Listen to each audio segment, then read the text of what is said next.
HJ news की report. ज़्यादा जानकारी के लिए इस चैनल को सब्सक्राइब कर लीजिए। नमस्कार, आप सबका स्वागत है। हर फिल्म की तरह बाहुबली में भी कुछ मिस्टेक्स हैं जिसे शायद आपने ध्यान से नहीं देखा होगा।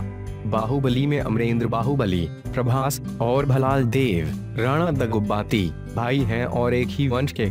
फिर भी बाहुबली के माथे पर सूर्य तो भलाल देव के माथे पर चंद्र बना था। ऐसे में वे एक वंश के कैसे हुए?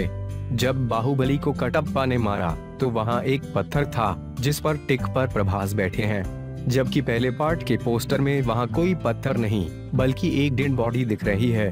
बाहुबली जब आखिरी सांस ले रहे थे तो पत्थर गायब हो जाता है और सीन से डेड बॉडी भी गायब हो जाती है। जिस ढाल को बाहुबली, महेंद्र और उनके साथी पकड़कर महल में उड़कर आते हैं उसमें पकड़ने के लिए कुछ था ही नहीं, तो उसे पकड़े कैसे? इस सीन में जब भलाल देव बाहुबली पर वार कर रहे हैं उससे पहले ही जमीन में क्रैक आ चुका था, जबकि फिल्म में दिखाया गया है कि उस वार के चलते जमीन में क्रैक आया।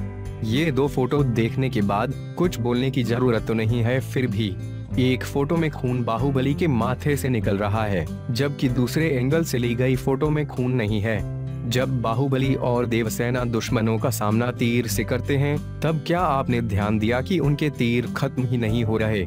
उस पर भी दोनों एक बार में एक नहीं 3-3 तीर चला रहे थे। अगर आपने इस सीन को ध्यान से देखा हो तो आप पाएंगे कि दोनों के पास कितने तीर हैं। आमतौर पर 12 से 15 तीर तरक्ष में होते हैं। फिल्म के पहले भाग में भद्रा को भलाल देव का बेटा दिखाया गया, दूसरे पार्ट में उसका कटा सिर, लेकिन दोनों ही पार्ट में भद्रा की मां यानी भलाल देव की पत्नी कौन है ये नहीं बताया गया। शायद राजामौली इसका जवाब सीरीज की तीसरी फिल्म में देंगे।